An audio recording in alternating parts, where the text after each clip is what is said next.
Hello दोस्तों, नमस्कार। हिंदी साहित्य जगत में आप सभी बच्चों का स्वागत है। दोस्तों, आज हम लोग कक्षा 10 की हिंदी पाठ्य पुस्तक कृतिका के पाठ संख्या 2, जिसमें मधु कांकरिया जी द्वारा रचित एक बहुत ही सुंदर सा यात्रा वृतांत है, जिसका शीर्षक है साना साना हाथ जोड़ी। दोस्तों, साना साना हाथ जोड़ी यह मधु कांकरिया जी द्वारा रचित एक यात्रा वृतांत है, जिसमें उन्होंने सिक्किम की राजधानी गैंगटॉक की यात्रा की है। वहां उन्होंने हिमालय दर्शन किए हैं, साथ ही साथ युमथांग, लायुंग और कटाव की यात्रा की है। और जो कुछ भी उन्होंने वहां देखा है, महसूस किया है, अनुभव किया है, उन सबको उन्होंने अपने शब्दों में पिरोया है। इसलिए साना साना हाथ जोड़ी ये मधु कांकरिया जी द्वारा रचित एक यात्रा वृतांत है। इसका शीर्षक है साना साना हाथ जोड़ी और उसके बाद है डॉट डॉट डॉट। आप जानते हैं, मैंने आप लोगों को विराम चिन्ह जब पढ़ाया था तब इसका क्या अर्थ था। डॉट डॉट डॉट इसके बारे में भी मैंने आप लोगों को बताया था। इसे कहते हैं अपूर्ण चिन्ह। मतलब ये लगा हुआ है, इसका मतलब इसके आगे भी बहुत कुछ कहा गया है जो कि ये अधूरा है, और ये अधूरा यहाँ लिखा हुआ, इसलिए इसके आगे डॉट डॉट डॉट लगा हुआ है। इसके आगे क्या है ये हम लोग समझेंगे जब हम लोग यात्रा वृतांत को पढ़ेंगे। लेकिन उससे पहले मैं आपको शीर्षक का मतलब समझा देती हूँ। साना साना हाथ जोड़ी, ये इसका अर्थ है, साना का अर्थ होता है छोटे छोटे छोटे हाथ को जोड़कर। तो ये नेपाली भाषा के शब्द है। और हाथों को जोड़ना ये आखिर कब होता है? जब हम प्रार्थना करते हैं ना। जब हम प्रार्थना करते हैं तब हमारे दोनों हाथ जुड़ते हैं। तो छोटे छोटे हाथों को जोड़कर वो क्या प्रार्थना कर रही है, जिनसे मधु कांकरिया जी ने इस चीज को सीखा है। तो मैक्सिमम लोग हाथ जोड़कर प्रार्थना क्या करते हैं हमारे जीवन में? हम लोग हर समय अच्छाई वाले रास्ते पर चले, हर समय हम लोग दूसरों का भला करें, हमारा कभी कुछ बुरा ना हो पाए, हमारे से कोई गलती ना हो। यदि हमसे कोई गलती हो तो आप हमें सद्बुद्धि दे, यही सब तो हम लोग प्रार्थना करते हैं। तो साना साना हाथ जोड़ी, यह एक नेपाली युवती के मुंह से मधु कांकरिया जी ने इस प्रार्थना को सुना था सबसे पहले, और उनसे ही सीखा भी था। अब हम लोग यात्रा वृतांत पढ़ना शुरू करते हैं और इसको एक एक लाइन पढ़कर बहुत ही डिटेल से समझेंगे। और दोस्तों, यह वीडियो 1 घंटे का जरूर बनेगा कम से कम। तो आप लोग इस वीडियो को लास्ट तक जरूर देखिएगा, क्योंकि इस वीडियो को देखने के बाद आपको इस यात्रा वृतांत से संबंधित चाहे कोई भी प्रश्न पूछा जाए, आप ऐसा नहीं होगा कि आप उसके उत्तर नहीं दे पाएंगे। और मैक्सिमम एग्जाम में इसी पार्ट से कम 2 से 3 प्रश्न रखते हैं। आप ये लिख कर रख देख ले, कोई भी बोर्ड एग्जाम, किसी भी वर्ष का बोर्ड एग्जाम निकालकर उसके क्वेश्चन पेपर को निकालकर आप देख लीजिए, इस चैप्टर से संबंधित प्रश्न 2-3 प्रश्न आपको मिलेंगे। इसलिए पूरी वीडियो को ध्यान से सुनिएगा। अब यहां पढ़ू मैं, आप लोग सुनेंगे। लेखिका कहती है, मैंने हैरान होकर देखा, आसमान जैसे उल्टा पड़ा था और सारे तारे बिखर कर नीचे टिमटिमा रहे थे। दूर ढलान लेती तराई पर सितारों के गुच्छे रोशनियों की एक झालर सी बना रहे थे। क्या था वह? अब क्या कहा इन्होंने देखा हैरान होकर, आसमान उल्टा हो गया है, मतलब आसमान ऊपर है तो आसमान नीचे हो गया है, और सारे तारे बिखर कर नीचे टिमटिमा रहे हैं। आसमान नीचे हो गया है तो तारे भी नीचे हो गए होंगे। और दूर जो ढलान वाली जगह है वहां पर क्या है, तो सितारों के पूरे गुच्छे रोशनियों की एक झालर बनाकर पूरा चमक रहे हैं। आखिर वो क्या है? वो कौन सी जगह है? वो है रात में जगमगाता गैंगटॉक शहर। तो आखिर ऐसा दृश्य क्यों है, तो मैं आपको समझाती हूँ। गैंगटॉक मतलब सिक्किम राज्य और जितने भी पहाड़ी इलाके वाले जगह है उनमें एक विशेषता होती है कि पहाड़ इस तरह से होते हैं, और वहां पर जो घर होता है वो इन पहाड़ों के बीच बीच में होता है। ठीक है, ऊंचे ऊंचे ऊंचे ऊंचे पहाड़ उठते जाते हैं और उनके बीच बीच में घर होता है। जब शाम होती है तो घर के लोग लाइट जलाते हैं। ठीक है, और लाइट जलाने पर जब अंधेरा होता है तो आप जब देखेंगे तो आपको लगेगा उस लाइट के कारण पहाड़ के बीच बीच से सितारे निकल रहे हैं, सितारे चमक रहे हैं। इतना खूबसूरत, इतना सौंदर्य से भरा हुआ वो सीन होता है। लोग अपने घर में रंग बिरंगे लाइट लगाते हैं तो आसमान वो पहाड़ों के बीच से लगता है रंग बिरंगे सितारे चमक रहे हैं। इसलिए लेखिका ने कहा कि आसमान उल्टा पड़ गया। आसमान उल्टा नहीं पड़ा है, आसमान ऊपर ही है, लेकिन आसमान में सितारे होते हैं, वो सारे ये पहाड़ों के जो लाइट की सीन दिखाई देती है, वो देखकर ऐसा लगता है जैसे कि इन पहाड़ों के बीच से ही सितारे निकल रहे हैं, सितारों के पूरे झालर है जो दिखाई दे रहे हैं। तो आखिर वो क्या क्या था? तो वो क्या था? रात में जगमगाता हुआ गैंगटॉक शहर था। अब गैंगटॉक शहर के बारे में इन्होंने क्या बताया है? इतिहास और वर्तमान के संधि स्थल पर खड़ा मेहनत कश बादशाहों का वह शहर। मेहनत कश बादशाहों का शहर क्यों कहा गया? क्योंकि जो लोग मैदानी इलाके में रहते हैं उनका जीवन तो बहुत आसान रहता है, लेकिन जो पहाड़ी इलाके में रहते हैं उनका जीवन बहुत कठिन होता है। बहुत ही ज्यादा परिश्रम करना पड़ता है उन्हें अपने जीवन की जरूरतों को पूरा करने के लिए। छोटी से छोटी चीजें जो हमारी यहाँ आसानी से पूरी हो जाती है, पहाड़ी इलाके में लोगों को बहुत मेहनत करके उन चीजों की पूर्ति करनी पड़ती है। तो वहां के लोग क्या होते हैं? बहुत ही ज्यादा मेहनत, बहुत ज्यादा पंक्चुअल होते हैं। इसलिए उस शहर को मेहनत कश बादशाहों का शहर कहा गया है। और इतिहास और वर्तमान के संधि स्थल पर क्यों खड़े हैं? क्योंकि सन 1969 ईस्वी में सिक्किम राज्य को भारत में शामिल किया गया था। तो एक तरीके से वो इतिहास और वर्तमान के स्तर पे खड़े। इतिहास में वो एक स्वतंत्र राज्य थे और वर्तमान में वो भारत का हिस्सा बन चुके हैं। और वो कैसा शहर है? वो एक ऐसा शहर है जिसका सुबह, शाम और रात तीनों ही बड़ा सुंदर होता है। सुबह क्यों सुंदर है? क्योंकि जब आप सूर्योदय के समय का उस शहर का सीन देखेंगे तो आपको लगेगा सोने का जो रंग होता है, सुनहरा रंग, उसी में आप प्रवेश कर रहे हैं। पूरा शहर इतना सुंदर जगमगाता है। शाम, आप जानते हैं, जैसा कि मैं आपको बता रही हूँ कि सूर्योदय का समय का जब सुबह का दृश्य ऐसा होता है, तो जब सूर्यास्त हो रहा होता है तब भी वहां का सीन बहुत ही सुंदर होता है। और रात तो हमने ऊपर पढ़ ही लिया कि पहाड़ों के बीच बीच में ही घर होते हैं, और रात में जब लोग अपने घर की लाइट जलाते हैं तब लगता है पहाड़ों के बीच बीच से सितारे चमक रहे हैं। बिल्कुल एक सितारों का जगमगाता हुआ सीन वहां पर दिखाई देता है। और वह रहस्यमयी सितारे भरी रात मुझ में सम्मोहन जगा रही थी, कुछ इस कदर कि उन जादू भरे क्षणों में मेरा सब कुछ स्थगित था, अर्थहीन था। मैं, मेरी चेतना, मेरा आसपास, मेरे भीतर बाहर सिर्फ शून्य था और थी अतीन्द्रता में डूबी रोशनी की वह जादुई झालर। दोस्तों, अतीन्द्रता का अर्थ होता है इंद्रियों से परे। और लेखिका कहती है कि ये जो रहस्यमय सितारे थे मेरे सामने, सितारों की पूरी झालर थी, ये मेरे अंदर एक सम्मोहन जगा रही थी। प्रेम भरा जो लगाव होता है उसे सम्मोहन कहते हैं। वो उसके अपनी ओर खींच रही थी और वो इस कदर जादू बिखेर रही थी लेखिका के ऊपर कि इनका सब कुछ, मन मस्तिष्क सब कुछ स्थगित हो चुका था, रुक चुका था। वो बस मौन होकर उसे देख रही थी और उनकी जो अपनी चेतना है वो उनके आसपास नहीं है। वो सोच नहीं पा रही है कि यहाँ से हटकर कुछ और हम देखें। वो उस जगह से वो अपनी नजरें नहीं हटा पा रही है। और उनकी जो इंद्रिय है, आप जानते हैं हमारी ज्ञान इंद्रिया कितनी है? 5। आंख, कान, नाक, जीभ और त्वचा। दोस्तों, ये 5 हमारी ज्ञान इंद्रिया है। किसी भी चीज की जानकारी, किसी भी चीज को समझना हो, हम इसी 5 में से किसी न किसी के माध्यम से करते हैं। लेकिन यहाँ पर हमारी इंद्रिया भी मौन हो चुकी है। वो जो सौंदर्य है, आखिर वो सौंदर्य का राज क्या है? वो सौंदर्य कैसे बनाई गई, ये इनकी इंद्रियां भी नहीं समझ पा रही है। फिर क्या हुआ? धीरे धीरे एक उजास मतलब प्रकाश, धीरे धीरे एक प्रकाश उस शून्य से फूटने लगा। धीरे धीरे सूर्योदय होने लगा और उनके मुंह पर, उनके होठों पर एक प्रार्थना छूने लगी। कौन सी प्रार्थना? साना साना हाथ जोड़ी, गर्दुहु प्रार्थना, सुबह की प्रार्थना।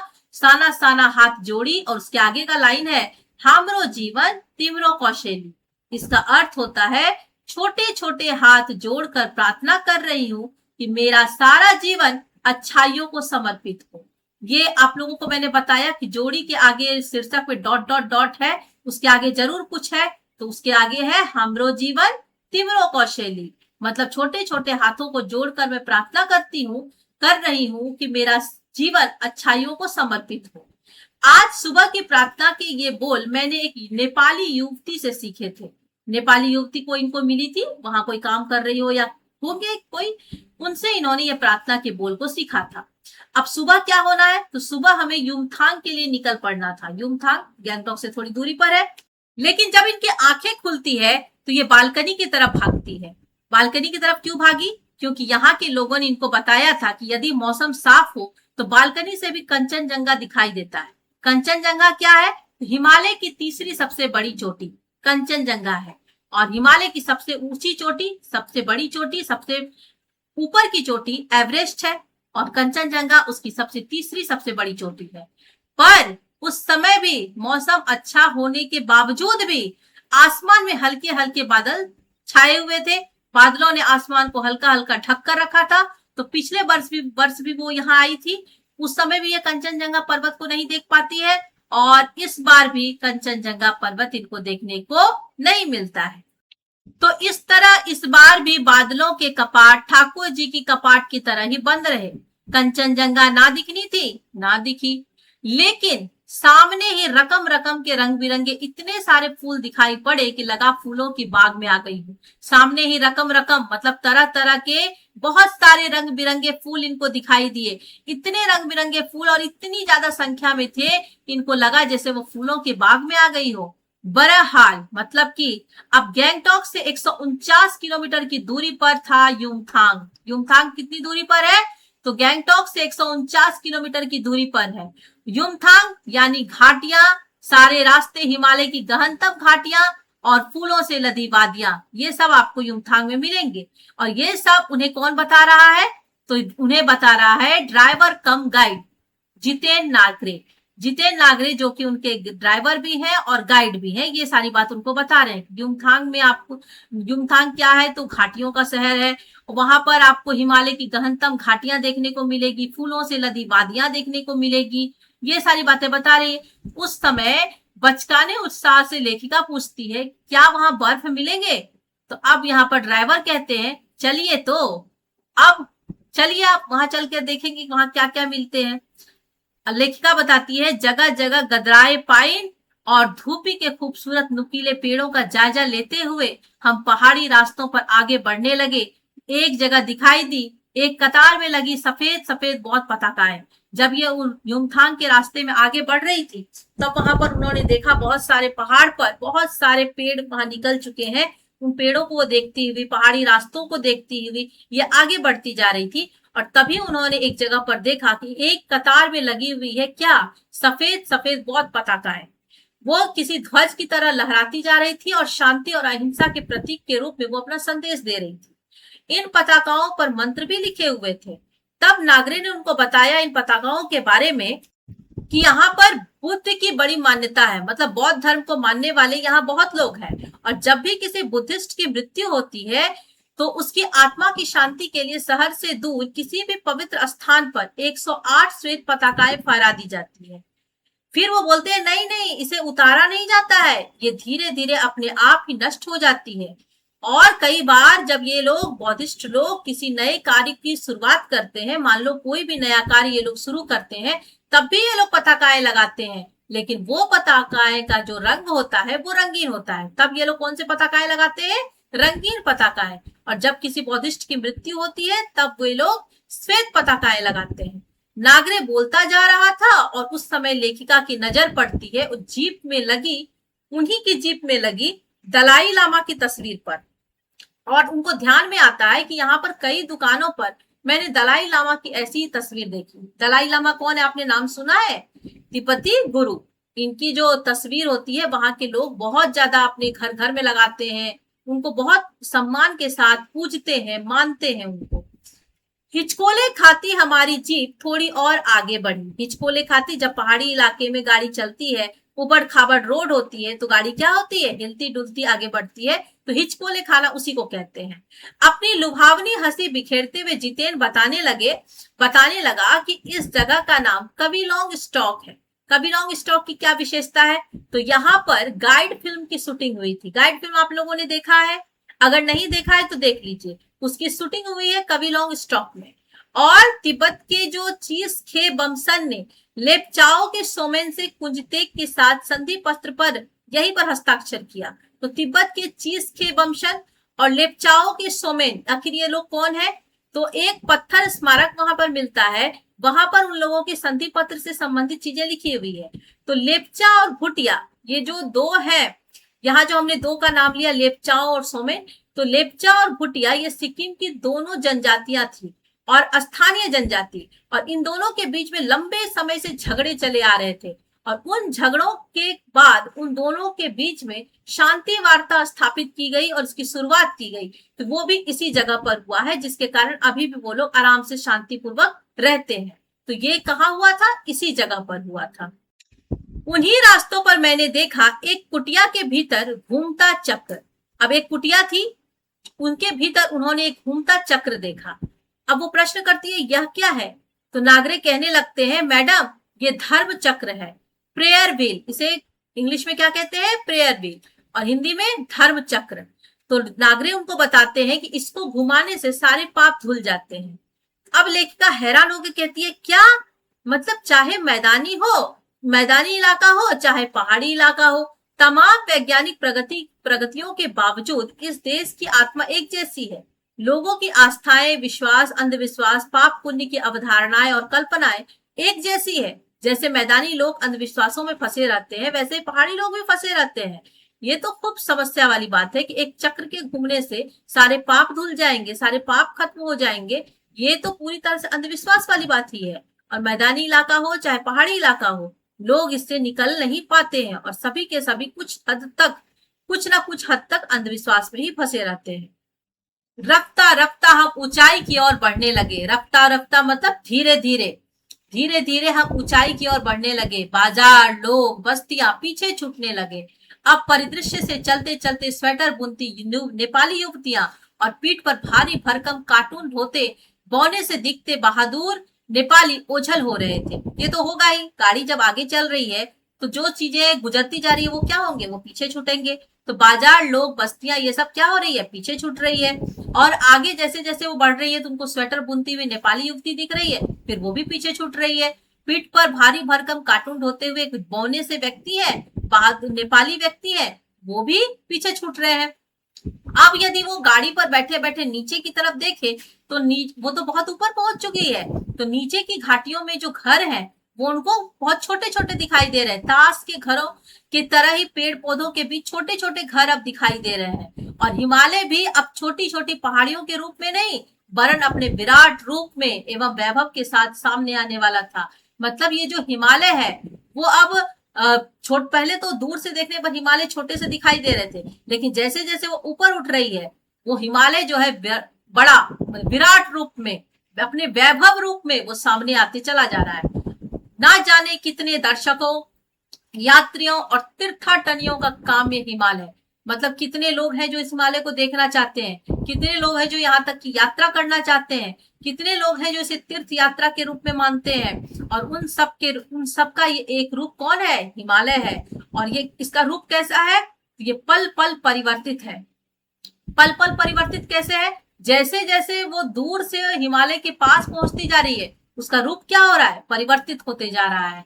पहले छोटा दिख रहा था, अब विराट विराट विराट विराट और बहुत विराट दिखता जा रहा है। और देखते देखते रास्ते वीरान, संकरे और जलेबी की तरह घुमावदार होने लगे थे। हिमालय बड़ा होते होते होते होते विशालकाय होने लगा। घटाएं गहराती गहराती पाताल नापने लगी। वादियां चौड़ी होने लगी। बीच बीच में करिश्मे की तरह रंग बिरंगे फूल शिद्दत से मुस्कुराने लगे। मतलब अधिकता से ये सारे जो फूल थे वो खूब सुंदर से मुस्कुरा रहे थे। उन भीमकाय पर्वतों के बीच और घाटियों के ऊपर बने संकरे कच्चे पक्के रास्तों से गुजरते यूं लग रहा था जैसे हम किसी सघन हरियाली वाली गुफा के बीच हिचकोले खाते निकल रहे हो। मतलब अब जैसे जैसे ये आगे बढ़ी, रास्ते पूरी तरह से वीरान, वीरान मतलब सुनसान, वहां कोई उनको दिखाई नहीं दे रहा था, ऐसे रास्ते हो गए। संकरे, संकरे मतलब बहुत पतले रास्ते, और जलेबी की तरह घुमावदार लगने वाले रास्ते उनको दिखाई दे रहे थे। हिमालय बड़ा होता गया और होते होते होते होते खूब विशालकाय होता गया। घटाएं गहराती गई, गहराती गहराती वो पूरी तरह से पाताल नापने लगी। मतलब ऐसा लग रहा था जैसे वो पूरी तरह से पाताल में ही चली गई। वादियां, फूलों की जो वादियां थी, सभी कुछ जो थे वो एकदम चौड़ी होती चली जा रही थी। बीच बीच में करिश्मे की तरह रंग बिरंगे फूल शिद्दत से मुस्कुराने लगे। वो फूलों को देखकर ऐसा लग रहा था जैसे वो खूब मुस्कुरा रहे हैं। और उन भीमकाय पर्वतों के बीच और घाटियों के ऊपर बने संकरे कच्चे पक्के रास्तों से गुजरते यूं लग रहा था जैसे हम किसी सघन हरियाली वाली गुफा के बीच हिचकोले खाते निकलते जा रहे हैं। सघन हरियाली के बीच जो है हमारी गाड़ी कैसे चल रही थी? हिचकोले खाते हुए चल रही थी।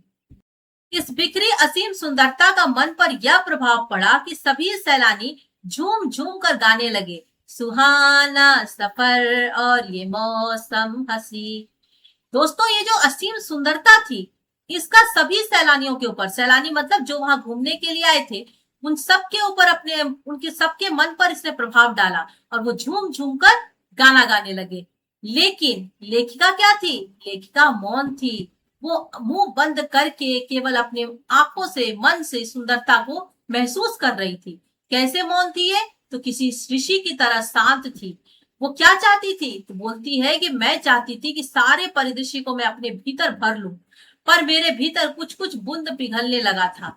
जीप की खिड़की से मैं मुंडकी निकाल निकाल कर, मुंडकी मतलब मुंडी, निकाल निकाल कर मैं कभी आसमान को छूते पर्वतों के शिखर को देखती, तो कभी ऊपर से दूध की धार की तरह झरझर गिरते जलप्रपातों को, तो कभी नीचे चिकने चिकने गुलाबी पत्थरों के बीच इठला इठला कर बहती चांदी की तरह कौंध मारती बनी ठनी तिस्ता नदी को। दोस्तों, तिस्ता नदी, इसका तो अद्भुत सौंदर्य है। मतलब अगर आप इस नदी को देखेंगे तो आपको लगेगा कि इससे भी कोई साफ नदी हो सकती है। मैंने भी तिस्ता नदी देखा है, और मैं अब तक जितनी नदियों को देखी हूँ, तिस्ता नदी से साफ नदी मैंने आज तक नहीं देखा किसी को। इतना सुंदर रंग है इसके पानी का, आपको नीचे के पत्थर सब आपको आसानी से दिखाई देंगे।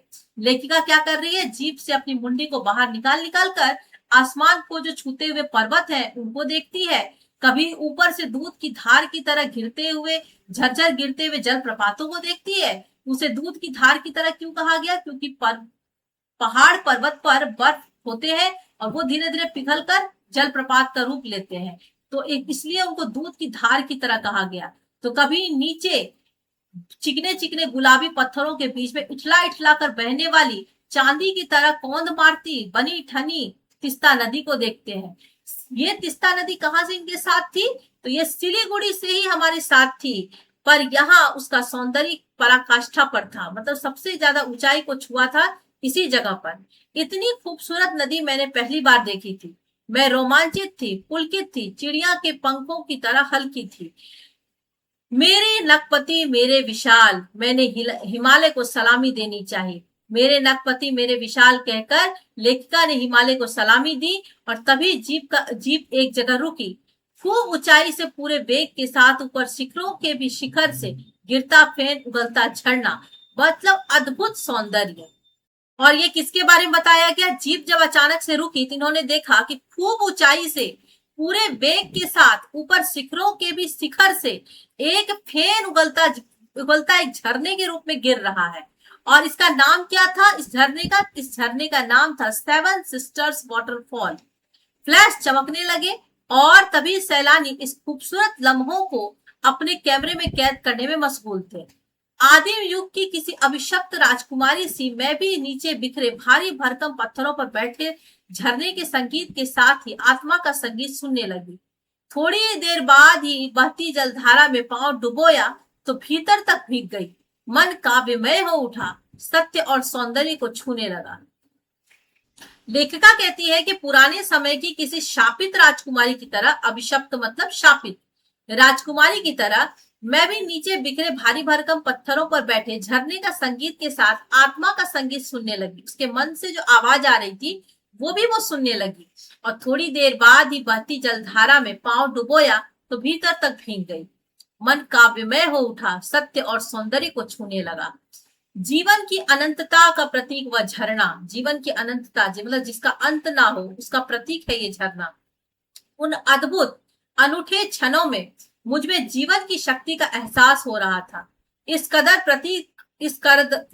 प्रतीत हुआ कि जैसे मैं स्वयं भी देश और काल की सरहदों से दूर बहती धारा बहने लगी हूँ। काल की सरहदों से दूर क्यों कहा गया? क्योंकि हमारी जितनी भी प्राकृतिक चीजें हैं, पर्वत, जंगल या नदी, समुद्र, ये सब क्या है? ये एक सीमा को नहीं मानते और इन्हें सीमा में बांध कर रखना भी संभव नहीं है। ये एक देश की सरहदों को पार करके दूसरे देश में फैले हुए, क्योंकि इस प्रकृति समानता का प्रतीक है। और ये कहती है कि मैं भी चाहती हूँ कि मैं भी अपने इस देश काल की सरहदों से दूर बहती हुई इन प्राकृतिक चीजों का सौंदर्य का मैं आनंद लूं। भीतर की सारी तामसिकताएं, भीतर की जो सारी बुराइयां हैं और दुष्ट वासनाएं, दुष्ट वाली इच्छा है, वो सब कुछ इस निर्मल जल धारा में ही बह गई। मन हुआ कि अनंत समय तक ऐसे ही बहती रहूं, सुनती रहूं इस झरने की पुकार को। पर जितेंद्र मुझे ठेलने लगा।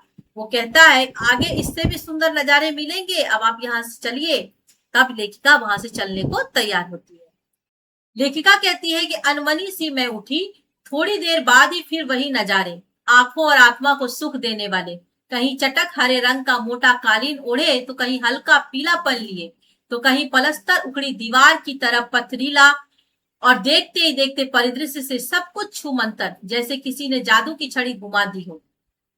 सब पर बादलों की एक मोटी चादर, सब कुछ बादलमय। लेखिका कहती है कि मेरी गाड़ी जब आगे बढ़नी शुरू हुई, तो वैसे ही आंखों और आत्मा को सुख देने वाली सुंदरता, एक सौंदर्य वाली जो दृश्य होती है, वो मुझे दिखाई देते रह गई। तो क्या क्या दिखा? कहीं चटक हरे रंग का मोटा कालीन ओढ़े हुए उनको पर्वत दिख रहे हैं, कहीं हल्का पीलापन लिए हुए पर्वत दिख रहे हैं, कहीं पूरा पलस्तर उखड़ी जो दीवार होती है उसकी जैसी पर्वत दिख रहे हैं। और फिर एक एक करके सभी गायब भी हो जा रहे हैं, जैसे मानो लग रहा है जैसे किसी ने जादू की छड़ी घुमा दी और सभी गायब हो गए। और जितने भी चीजें दिख रही है, सबके ऊपर बादलों की मोटी चादर ओढ़ी हुई रहती है। लग रहा है जैसे बादलों ने एक मोटी चादर इन सबको उड़ा दिया है, सब कुछ बादलमय लग रहा था। चित्र लिखित सी मैं माया और छाया के इस अनूठे खेल को भर भर आंखों देखती जा रही थी। प्रकृति जैसे मुझे सयानी बनाने के लिए जीवन रहस्यों का उद्घाटन करने पर तुली हुई थी। सयानी बनाने मतलब समझदार बनाने। ये जो पूरी एक चित्र थी, पूरा पिक्चर था, पूरा दृश्य था, उसे वो अपनी आंखों से सिर्फ निहारे जा रही थी। कौन? लेखिका। लेखिका का नाम क्या है? मधु कांकरिया। और उनको लग रहा है जैसे कि प्रकृति ने उनको समझदार बनाने के लिए ये इस जगह पर भेजा है और ये सारे दृश्य उनको देखने का मौका मिला है। धीरे धीरे धुंध की चादर थोड़ी छटी, बादल हट गए। अब वहां पहाड़ नहीं, दो विपरीत दिशाओं से आते छाया पहाड़ थे, और थोड़ी देर बाद ही वे छाया पहाड़ अपने श्रेष्ठतम रूप में मेरे सामने थे। जीप थोड़ी देर के लिए रुकवा दी गई। मैंने गर्दन घुमाई, सब और जैसे जन्नत, जन्नत मतलब स्वर्ग, बिखरी हुई थी। नजरों के छोर तक खूबसूरती ही खूबसूरती, अपने को निरंतर दे देने की अनुभूति कराते पर्वत, झरने, फूलों, घाटियों और वादियों के दुर्लभ नजारे। वहीं कहीं लिखा था थिंक ग्रीन, मतलब हरा सोचे। मतलब जब बादल हट गए, तब उनको दोनों ही विपरीत दिशाओं में छाया पहाड़ दिखाई दिए, और जब वो थोड़ी दूर और आगे बढ़ी, यही छाया पहाड़ अपने श्रेष्ठतम रूप में, अपने विराट रूप में इनके सामने आ गए। फिर इन्होंने जीप को रुकवाई, नीचे उतरी और गर्दन घुमा के वो सब तरफ घुमा घुमा के, सब तरफ नजर घुमा घुमा कर देखी। उनको लगा चारों तरफ स्वर्ग फैले हुए हैं, स्वर्ग बिखरे हुए हैं। वो जिधर भी नजर दे रही है, उधर खूबसूरत खूबसूरत वादियां दिख रही है। अपने को निरंतर, अपने को हर समय दे देने की अनुभूति करवा रही है, क्योंकि प्राकृतिक चीजें जो है, पर्वत, झरने, फूलों, घाटियों, वादियों, ये सब क्या है? ये हर समय अपने आप को दूसरों के कल्याण के लिए अर्पित करते हैं।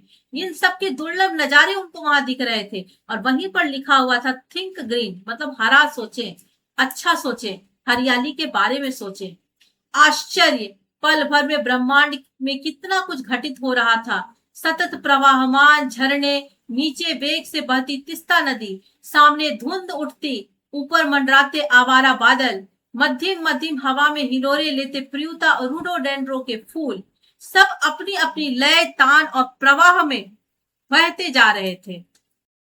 चेरवेती चेरवेती, और समय के इसी सतत प्रवाह में तिनका सा बहता हमारा मौजूद।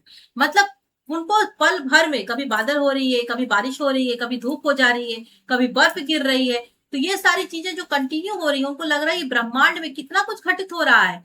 ये झरने पूरे वेग के साथ हर समय, पूरी नदी बहती जा रही है। कौन? झरने, झरने। और नीचे क्या हो रहा है? ऊपर, ऊपर झरने बह रहे हैं, और नीचे पूरे वेग के साथ तिस्ता नदी बह रही है। सामने धुंध उठ रही है, मतलब धुआं उठ रहा है, बादल उठ रहे हैं, और ऊपर मंडराता आवारा बादल। सामने धुंध है, एक धुंधला चीज है, और ऊपर क्या है? आवारा बादल है। मध्यम मध्यम हवा में हिलोरे लेते, मध्यम मध्यम मतलब धीमी धीमी जो हवा चल रही है, उसमें प्रियुता और रोडोडेंड्रो के फूल धीरे धीरे हिल रहे हैं। और ये सब कुछ अपनी लय और ताल और प्रवाह में बने हुए हैं। और ये क्या संदेश देते हैं? चेरवेती चेरवेती, मतलब चलते रहो। जीवन क्या है? गतिमान है। और समय के इसी सतत प्रवाह में तिनका सा बहता हमारा वजूद। तिनका सा बहता मतलब तिनका कैसे? हवा के चलने से उड़ जाता है, वैसे ही हमारा वजूद है। हल्की सी हवा में मानो हम ऐसे लग रहे थे जैसे हम उड़ जाएंगे। पहली बार एहसास हुआ जीवन का आनंद है यही चलायमान सौंदर्य। ये जो चलायमान सौंदर्य है, नदी, पहाड़, पेड़, झरने, ये सब कुछ क्या है? एक चलायमान सौंदर्य है। हर समय ये लोग अपने रूप को बदल रहे हैं, अपने आप को सजीव बनाए रखे हुए हैं। और सही मायने में जीवन का आनंद यही है। संपूर्णता के उन क्षणों में मन में इस बिखरे सौंदर्य से इस कदर एकात्म हो रहा था कि भीतर बाहर की रेखा मिट गई थी। आत्मा की सारी खिड़कियां खुलने लगी थी। मैं सचमुच ईश्वर के निकट थी। सुबह सीखी प्रार्थना फिर होठों को छूने लगी। सुबह उन्होंने क्या प्रार्थना सीखी थी? साना साना हाथ जोड़ी कि तभी वो अतीन्द्रिय संसार खंड खंड हो गया। वो महाभाव सूखी टहनी सा टूट गया। मतलब लेखिका कहती है कि संपूर्णता की क्षण, मुझे लग रहा था कि इससे ज्यादा पूर्ण कुछ है नहीं, यही संपूर्ण है। यहाँ पर कुछ भी अपूर्ण नहीं है। और जो सौंदर्य यहाँ बिखरे हुए हैं उन सब के साथ वो एकात्म हो रही है। अपने आप को पूरी तरह से उनके साथ घुल मिल जाना चाहती है, अलग नहीं होना चाहती है। भीतर और बाहर एक होता है भेदभाव वाली चीजें, वो सारे भेदभाव की रेखा यहाँ पर मिट जा रही है। आत्मा की मतलब ज्ञान की सारी खिड़कियां यहाँ खुलने लगी थी और उन्हें ऐसा लगा जैसे मैं सचमुच आज ईश्वर के निकट हूँ। सुबह जो उन्होंने प्रार्थना सीखी, साना साना हाथ जोड़ी, वो फिर अपने आप उसके होठों पर आ गए और वो गाने लगी। और तभी जब वो ये सारी चीजों को देख रही थी, तभी क्या हुआ? एक अतीन्द्रिय संसार मतलब इंद्रियों से परे, एक ऐसा संसार, ये जो संसार है इंद्रियों से परे, जिनकी सुंदरता को उनकी इंद्रियां भी नहीं समझ पा रही है, वो सौंदर्य वाली चीजें अचानक से खंड खंड हो गई। मतलब उनको लग रहा था कि इससे सुंदर कुछ हो ही नहीं सकता है। उनका वो भ्रम पूरी तरह से टूट गया। वह महाभाव सूखी टहनी सा टूट गया। मतलब उनके मन का जो वो भाव था, वो विचार था, वो सूखी टहनी मतलब पेड़ में जो सूखी टहनी होती है जो आसानी से टूट जाती है, ठीक वैसे ही उनके मन में जो अब तक विचार थे इस जगह को लेकर, ये कितना सुंदर है, वो विचार एक मानो पेड़ की सूखी टहनी के समान ही टूट गई। अब क्यों टूटी वो? इसका क्या कारण है? उन्होंने क्या देख लिया? दरअसल मंत्र मुग्ध सी मैं तंद्रिल अवस्था में ही थोड़ी दूर तक निकल आई थी कि अचानक पांव में ब्रेक सी लगी। जैसे समाधिस्थ भाव में नृत्य करती किसी आत्मलीन नृत्यांगना के नुपुर टूट पड़ते हैं, वो अचानक से रुक जाती है, वैसे उनकी भी समाधि टूटी। प्यारे बच्चों, जहां लेखिका मंत्र मुग्ध सी इस सौंदर्य को देखने में पूरी तरह से मग्न थी, जहां और सैलानी फोटो लेने में व्यस्त थे, फिर भी वो कोई पिक्चर नहीं ले रही थी। चुपचाप मौन होकर इस सौंदर्य को निहारे जा रही थी। उनका मन पूरी तरह से मोहित हो गया था। वो तंद्रिल अवस्था में मतलब थोड़ी सी नींद वाली अवस्था में वो थोड़ी दूर तक निकल गई। इस दृश्य को देखते देखते वो थोड़ी दूर निकल गई और अचानक से उन्होंने एक ऐसा दृश्य देखा, उनके पांव में अचानक से ब्रेक लग गई। जैसे कैसे ब्रेक लगी? जैसे एक कोई नृत्यांगना नृत्य में पूरी तरह से मगन हो और अचानक से उनके पैर के नुपुर मतलब उन्होंने जो पैर में घुंघरू बांध रखे हैं, पायल पहन रखे हैं, तो नाचने के समय में वो आवाज होती है और अचानक से वो नुपुर, वो पायल, वो घुंघरू यदि टूट जाए तो क्या होता है? एक आवाज समाप्त हो जाती है, तो जिसके कारण नृत्यांगना नृत्य करते हुए रुक जाती है। तो ठीक जैसे नृत्यांगना अचानक से रुकती है पायल के टूटने पर, घुंघरू के टूटने पर, ठीक उसी प्रकार लेखिका भी अचानक से रुक जाती है। क्यों?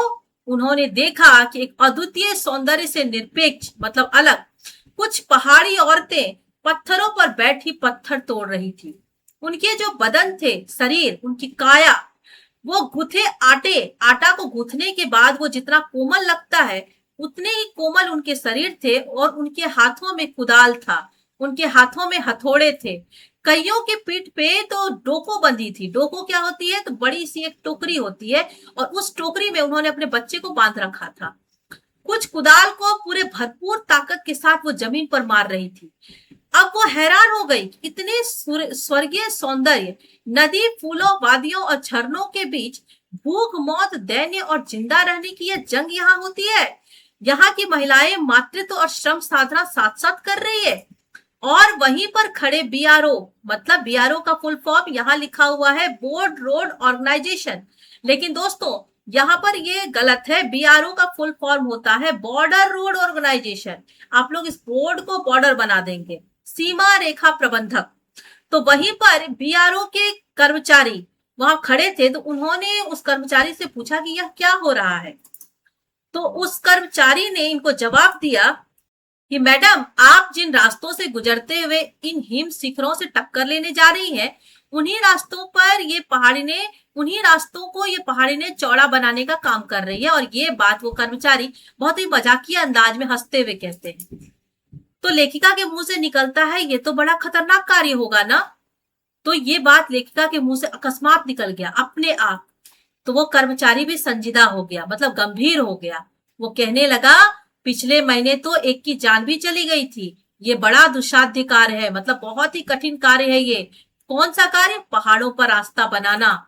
इसकी क्या प्रक्रिया है? तो पहले डायनामाइट से चट्टानों को उड़ा दिया जाता है, और फिर उन बड़े बड़े टुकड़े में जब चट्टान टूटते हैं तो उन पत्थरों को तोड़ तोड़ कर, हथौड़े से मार मार कर, तोड़ तोड़ कर एक आकार में छोटे छोटे पत्थरों में बदला जाता है। और फिर बड़े से जाले में उन्हें लंबी पट्टी की तरह बिठाकर कच्चे रास्तों पर बाड़े की तरह लगाया जाता है। जरा सी यदि चूक हो गई तो ये लोग सीधे पाताल में जाकर गिरते हैं, मतलब बचने का कोई चांस नहीं होता है। और तभी मुझे ध्यान आया, इन्हीं रास्तों पर एक जगह सिक्किम सरकार का बोर्ड लगा था, जिस पर बड़े बड़े अक्षरों में लिखा था, ever wondered who divide date to build these roads. मतलब उसका अर्थ होता है, आप ताजुब करेंगे, पर इन रास्तों को बनाने में लोगों ने मौत को झुठलाया है। मतलब जिन रास्तों पर जाकर आप हिम शिखरों का आनंद लेते हैं, इन सौंदर्य को देखकर खुश होते हैं, आप आश्चर्य करेंगे, हैरान होंगे, इन रास्तों को बनाने में यहाँ के लोगों ने मौत को झुठलाया है। मतलब वो जानते हैं इस काम को करने में उनकी मौत हो सकती है, बावजूद उनके जीवन में गरीबी इतना है, संघर्ष इतना है, वो जानते हुए भी कि ये काम में बहुत खतरा है, और वो अपने बच्चे के साथ वहां पर वो काम को करते हैं। और एकाएक मेरा मानसिक चैनल बदला, मतलब उनका ध्यान अचानक से घूमा, और ध्यान कहाँ गया? तो मन पीछे घूम गया। और इसी प्रकार एक बार जब वो पलामू और गुमला के जंगलों में गई थी, पलामू और गुमला जो कि झारखंड में है, वहां के जंगलों में वो घूम रही थी, तो उन्होंने वहां पर देखा था कि पीठ पर बच्चे को कपड़े से बांधकर पत्तों की तलाश में वन वन डोलती आदिवासी युवतियां, और उन आदिवासी युवतियों के जो पांव थे वो पूरी तरह से फूले हुए थे। और यहाँ पर इन पत्थर तोड़ती पहाड़ियों के हाथों में पड़े ठाठे, मतलब ठाले, एक ही कहानी कह रहे हैं।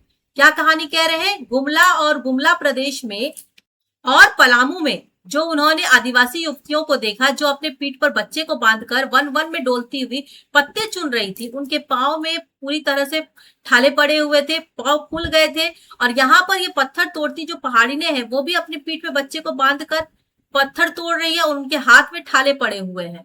तो क्या ये कहानी क्या कह रही है? ये कहानी बताती है कि आम जिंदगियों की कहानी हर जगह एक सी ही होती है। मतलब सारी मलाई एक तरफ है, और सारे आंसू, अभाव, यातना और वंचना, ये सब कुछ एक तरफ है। और तभी मेरी सहयात्री मनी और जितेन मुझे खोजते खोजते वहां आ गए थे, और मुझे गमगीन मतलब उदास देखकर जितेन कहने लगा, मैडम, ये मेरे देश की आम जनता है, इन्हें तो आप कहीं भी देख लेंगे, आप इन्हें नहीं, पहाड़ों की सुंदरता को देखिए जिसके लिए आप इतने पैसे खर्च करके आई हैं। जितेन उनका ध्यान घुमाने की कोशिश करते हैं और कहते हैं कि ये तो हमारे देश की आम जनता है, आप चाहे देश के किसी भी हिस्से में रहे, आपको ये जनता वहां देखने को मिल जाएगी। आप यहाँ इन्हें मत देखिए, आप पहाड़ों की सुंदरता को देखिए जिनके लिए आप इतने पैसे खर्च करके यहाँ आई हैं। ये देश की आम जनता ही नहीं, जीवन के प्रति संतुलन भी है। ये वेस्ट एट रिपेयरिंग है, मतलब ये देश की आम जनता नहीं है, ये जीवन के प्रति संतुलन का नाम है। ये वेस्ट एट रिपेइंग है, मतलब कम लेकर ज्यादा देने वाले, जिनके कर्म का मोल कोई चुका नहीं सकता है, जिनकी कुर्बानी का कर्ज चुकाने का साहस किसी में नहीं है, ये वो लोग है, ये आम जनता नहीं है।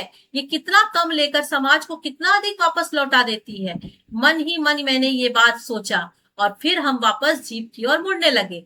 और जैसे ही वो जीप की तरफ मुड़ती है, तभी उन्होंने देखा कि वे श्रम सुंदरिया जो पीछे काम कर रही है, वो किसी बात पर इस कदर खिलखिलाकर हंस पड़ती है, उसे उसकी वो हंसी सुनकर लगता है जीवन लहरा उठा और वो सारा खंडहर ताजमहल बन जाता है। मतलब वो ऐसा लग रहा है जैसे वहां पर जो पूरा खंडहर का सीन है वो ताजमहल बन गया। उनकी एक हंसी के कारण लग रहा है वहां पर जीवन, सही मायने में जीवन यही है। इनकी एक हंसी के कारण ये खंडहर पूरी तरह से ताजमहल का रूप ले लिया है। लेखिका कहती है कि हम लगातार ऊंचाइयों पर चढ़ते जा रहे थे। जितेंद्र बता रहा था, अब हम हर मोड़ पर हेयर पिन बेंट लेंगे, मतलब हर मोड़ पर यू टर्न में गाड़ी घूमेगी और तेजी से ऊंचाई पर चढ़ते जाएंगे। हेयर पिन बेंट के ठीक पहले एक पड़ाव पर देखा 7-8 वर्ष की उम्र के ढेर सारे पहाड़ी बच्चे स्कूल से लौट रहे थे और हमसे लिफ्ट मांग रहे थे। जितेंद्र ने बताया कि हर दिन 3-3.5 किलोमीटर की पहाड़ी चढ़कर ये बच्चे स्कूल जाते हैं। तो उस पर मनी ने, जो कि इनकी सह यात्री थी, उन्होंने प्रश्न पूछा कि क्या स्कूली बस नहीं है यहाँ पे। तो मनी के पूछने पर जितेंद्र हंस पड़ा और कहते हैं, मैडम ये मैदानी नहीं पहाड़ी इलाका है। मैदान की तरह यहाँ कोई आपको चिकना बरविला नहीं मिलेगा, मतलब बड़ा पेट वाला मोटा ताजा इंसान आपको यहाँ देखने को नहीं मिलेगा। यहाँ जीवन कठोर है। नीचे तराई में ले देकर एक ही स्कूल है, दूर दूर से बच्चे उसी स्कूल में आते हैं और सिर्फ पढ़ते ही नहीं है, इनमें से अधिकांश बच्चे जब शाम को लौटकर अपने घर जाते हैं तो अपनी माओ के साथ, मतलब अपनी माँ के साथ ये मवेशियों को चराते हैं, पानी भरते हैं, जंगल से लकड़ियों के भारी भारी गट्ठर ढोते हैं।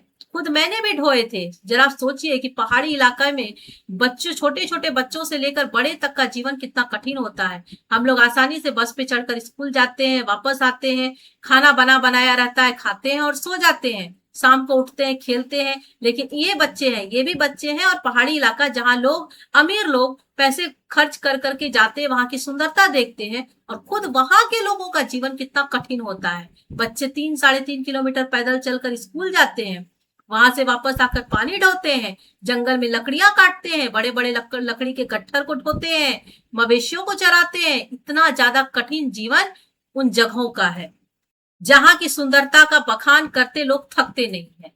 खतरा अब धीरे धीरे बढ़ने लगा था। रास्ते और भी संकरे होते जा रहे थे। कई बार लगता जैसे रास्तों को इंच टेप से नापकर एक जीप जितना चौड़ा बनाया गया। मतलब खतरा इतना ज्यादा बढ़ रहा है। क्यों बढ़ रहा है? क्योंकि अब जो रास्ते मिल रहे हैं वो बहुत ही ज्यादा संकरे, बहुत ही ज्यादा पतले होते जा रहे हैं। और कई बार ऐसा लगता है जैसे उन रास्तों को इंच टेप से, मतलब इंची टेप जो नापने की चीजें होती है उनसे नाप कर जितनी बड़ी जीप उतनी ही बड़ी रोड बनाई गई, ऐसा देख कर लगता है। जरा सा भी गाड़ी इधर से उधर हुई कि सीधे पाताल में। जरा सा भी संतुलन बिगड़ा और इंच भर भी जीप इधर से उधर खिसकी तो हम सीधे घाटियों में, सीधे घाटी मतलब पूरी तरह से नीचे हो जाएंगे, बचने का कोई चांस नहीं है। इन रास्तों पर जगह जगह लिखी चेतावनियां भी हमें खतरों के प्रति सजग कर रही थी। सामने ही लिखा था, धीरे चलाएं, घर में बच्चे आपका इंतजार कर रहे हैं। देखिए दोस्तों, बच्चों के प्रति माँ बाप का जितना भावनात्मक लगाव होता है, वो जितनी भी मेहनत करके कमाते हैं वो सब अपने बच्चों के लिए, हर एक चीज वो अपने बच्चों के लिए करते हैं। वो जितना खुद की सुरक्षा नहीं करते हैं, वो अपनी सुरक्षा भी करते हैं तो सिर्फ अपने बच्चों के लिए। ये बात सरकार को पता है। वो इसी चीज का फायदा उठाकर लोगों को जागरूक करने की कोशिश करते हैं। इन रास्तों पर आप गाड़ी थोड़ी धीरे चलाइए क्योंकि घर में आपके बच्चे आपका इंतजार कर रहे हैं। लोग यदि बहुत तेजी से गाड़ी चलाते हैं, उनके ध्यान में आता है कि यदि मेरा एक्सीडेंट हो गया, मुझे कुछ हो गया, तो घर पहुंचने पर मेरे बच्चे मेरा इंतजार कर रहे हैं, वो बच्चे क्या करेंगे? फिर उनको कौन देखेगा, उनको कौन संभालेगा? ये बात जब इंसान के मन में आता है, वो अपने आप गाड़ी की स्पीड को धीरे कर देते हैं। थोड़ा और आगे बढ़े कि फिर एक चेतावनी, वी केयर में मैन ईटर अराउंड, मतलब आप सावधानी से आगे बढ़िए, यहाँ कोई नरभक्षी पशु भी हो सकता है, पर हमें नरभक्षी जानवर नहीं, दूध देने वाले याक दिखे। वहां पर दूध देने वाले याक मिलते हैं, तो उनको कोई नरभक्षी जानवर, मतलब कोई जंगली जानवर नहीं मिला, दूध देने वाले याक मिले। और याक कैसे? तो काले काले ढेर सारे याक, पहाड़ों पर गिरती बर्फ से प्राकृतिक ढंग से अपनी रक्षा करने वाले घने घने बालों वाले याक हमें वहां पर दिखाई दिए। फिर सूरज ढलने लगा था। हमने देखा कुछ पहाड़ी औरतें गायों को चराकर वापस लौट रही थी और कुछ के सिर पर लकड़ियों के भारी भारी गट्ठर थे। ऊपर आसमान फिर धुंध और बादलों से घिरा हुआ था। उतरती संध्या में जीप अब चाय के बगानों से गुजर रही थी। फिर एक दृश्य ने मुझे खींचा। उस दृश्य में क्या है, तो नीचे चाय के हरे हरे बगानों में कई युवतियां बोकू पहने, बोकू किसे कहते हैं, सिक्किमी परिधान, चाय की पत्तियां तोड़ रही थी। बोकू पहने क्या पहन तोड़ रही है, चाय की पत्तियां। और वहां पर उनको क्या दिखाई दिया, शाम होते ही औरतें गाय चरा के वापस आ रही है और चरा कर वापस आ रही है। तो जब तक गाय चर रही है तब तक वो लकड़ियां तोड़ ली, जब गाय चरा के वापस ला रही है तब वो उसे पूरा गट्ठर बनाकर सर पर लाद कर लेके आ रही है। फिर वो चाय के बगान से गुजरी है, वहां पर बहुत सारी युवतियां हैं जो चाय की पत्तियां तोड़ रही है, और उनमें से एक युवती है जो लाल रंग की बोकू पहन रखी है। उसने खास करके लेखिका का ध्यान अपनी तरफ खींचा। एक युवती ने चटक लाल रंग का बोकू पहन रखा था। सघन हरियाली के बीच चटक लाल रंग डूबे सूरज की स्वर्णिम और सात्विक आभा में कुछ इस कदर इंद्रधनुषी छटा बिखेर रहा था, मैं मंत्र मुग्ध सी चीख पड़ी। इतना अधिक सौंदर्य मेरे लिए असह्य था। मतलब वो यहाँ की जो युवतियां होती है, पहाड़ी युवतियां, उसकी सुंदरता भी कमाल की होती है। मतलब यदि कोई उसे खींचकर एक थप्पड़ उसके मुंह पर मार दे, उसके मुंह से रक्त निकल जाएगा। इतना ज्यादा गोरा रंग और इतनी ज्यादा पतली स्किन उन लोगों की होती है। इतना ज्यादा सौंदर्य, वो भी लाल रंग का बोकू पहनकर। वो लड़की देखने में इतनी सुंदर लग रही थी, जैसे लग रहा था सूर्य के प्रकाश की जो लाल आभा होती है वैसी ही वो लग रही थी। उसे देखकर लेखिका चीख पड़ी और मन ही मन वो कहती है, इतना अधिक सौंदर्य मेरे लिए असह्य है। युमथांग पहुंचने के लिए हमें रात भर लायुंग में पड़ाव लेना पड़ा। युमथांग पहुंचने से पहले लेखिका कहाँ रुकती है, लायुंग में। और लायुंग की सुंदरता का वर्णन अब उन्होंने किया है। क्या है वहां पर, गगनचुंबी पहाड़ों के तल में सांस लेती एक नन्ही सी शांत बस्ती लायुंग। सारी दौड़ धूप से दूर जिंदगी जहां निश्चिंत सो रही थी, वहां पर कोई आवाज नहीं, कोई शोर नहीं, एक शांति। और लोग वहां पर तो रात में उन्होंने उतरी थी, वहां पर युमथांग पहुंचने से पहले रात में इन्होंने पड़ाव लिया था लायुंग में। तो लायुंग में जो वहां के लोग थे, सारे काम को करके निश्चिंती से रात को सो रहे थे, और उसी लायुंग में हम ठहरे थे। और वहां पर तिस्ता नदी का बहाव वहां भी था। तो वो जिस जगह पर रुकी थी, पास से ही तिस्ता नदी बह रही थी। तो तिस्ता नदी के तीर पर, तीर मतलब किनारा, बसे लकड़ी के एक छोटे से घर में मुंह हाथ धोकर मैं तुरंत ही तिस्ता नदी के किनारे बिखरे पत्थरों पर बैठ गई थी। सामने बहुत ऊपर से बहता झरना, नीचे कलकल बहती तिस्ता मिल रही थी। ऊपर से झरना बह रही है और नीचे से कलकल करती हुई तिस्ता नदी बह रही है, और दोनों की ही पानी आपस में मिल जा रहे हैं। मध्यम मध्यम हवा बह रही है, मध्यम मध्यम मतलब धीरे धीरे हवा भी बह रही है। पेड़ पौधे झूम रहे हैं, गहरे बादलों की परत ने चांद को ढक रखा था। बाहर परिंदे और लोग अपने घरों को लौट रहे थे। बाहर के परिंदे जो पाखी पक्षी सब होते हैं, चिड़िया, वो तो सुबह निकल जाते हैं दाना चुगने, और शाम होने पर वो लोग भी वापस लौट रहे थे, और लोग अपने अपने घरों को लौट रहे थे। वातावरण में एक अद्भुत शांति थी। और वातावरण की जो शांति थी उसकी तुलना उन्होंने किससे की है, मंदिर की घंटियों से। घंटी बजाने में एक अद्भुत शांति रहती है। घुंघरुओं की झुंझुनाहट सी, घुंघरू पाँव में जो घुंघरू रहते हैं वो भी आवाज करते हैं, लेकिन उसमें भी एक अद्भुत शांति होती है। आंखें अनायास भर आई, आंखें अनायास मतलब अपने आप, उनकी आंखें अपने आप भर आई। ज्ञान का नन्हा सा बोधिसत्व जैसे भीतर उगने लगा। बोधिसत्व मतलब बौद्ध का जो ज्ञान होता है वो उसके अंदर अपने आप उत्पन्न होने लगा। और वो मन ही मन कहती है, वही सुख शांति और वही सुकून है जहां अखंडित संपूर्णता है। पेड़ पौधे पशु और आदमी सब अपनी अपनी लय ताल और गति में है। हमारी पीढ़ी ने प्रकृति की इस लय ताल और गति से खिलवाड़ कर अक्षम्य अपराध किया है। हिमालय अब मेरे लिए कविता ही नहीं, एक दर्शन बन गया था। दर्शन जो दर्शनीय हो। मतलब लेखिका सोचती है कि जहां पर लय ताल और गति, सुख शांति सुकून, मतलब एक अपूर्ण हो, मतलब एक अखंडित रूप में हो, जिसका खंड ना हो सके, सही मायने में वही सुख है, वही शांति है। और ये जो पेड़ पौधे पशु और आदमी है, इस सबकी अपनी अपनी लय ताल है जो प्रकृति के द्वारा निर्धारित की गई है। सबकी अपनी अपनी गति है, और हमारी पीढ़ी ने प्रकृति के साथ खिलवाड़ किया है। कैसे खिलवाड़ किया आप जानते हैं, मनुष्यों ने जंगल काट कर शहर बसाया है। दुनिया भर की फैक्ट्री के जो निकलने वाले गंदे जल कचड़े ये सब होते हैं, वो सब नदी में बहा दिए जाते हैं। समुद्र, नदी, पहाड़, सब कुछ प्रदूषण से कोई भी बचा हुआ नहीं है, जिसके कारण उसका दिन प्रतिदिन नुकसान होते जा रहा है। तो हमारी जो पीढ़ी है प्रकृति के इन सभी चीजों से इतने ज्यादा खिलवाड़ किए हैं, और ये जो मनुष्यों का अपराध है वो अक्षम्य अपराध है। जिसकी भुगतान कई पीढ़ियां करेगी। अब हिमालय क्या है? तो हिमालय मेरे लिए अब कविता का विषय नहीं है, क्योंकि ये लेखिका है और कवित्री भी है। तो जाहिर सी बात है, बहुत सारे कवियों ने हिमालय पर कविता लिखी है। तो अब लेखिका कहती है कि अब ये हिमालय मेरे लिए कविता का विषय नहीं है, बल्कि अब ये मेरे लिए दर्शन बन चुका है, दर्शनीय है ये। अंधेरा होने से पहले ही किसी प्रकार डगमगाती शिलाओं और पत्थरों से होकर तीस्ता नदी की धार तक पहुंची। बहते पानी को अपनी अंजुली में भरा तो अतीत भीतर धड़कने लगा। स्मृति में कौंधा। हमारे यहाँ जल को हाथ में लेकर संकल्प किया जाता है। क्या संकल्प करूं?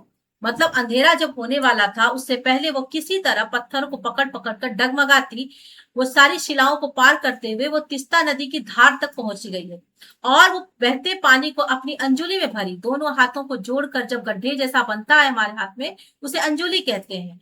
और उसमें वो पानी भर कर वो मन ही मन सोच रही है कि इस जल को हाथ में लेकर मैं कुछ संकल्प करूं। लेकिन मैं क्या संकल्प करूं? पर मैं संकल्प की स्थिति में थी भी नहीं।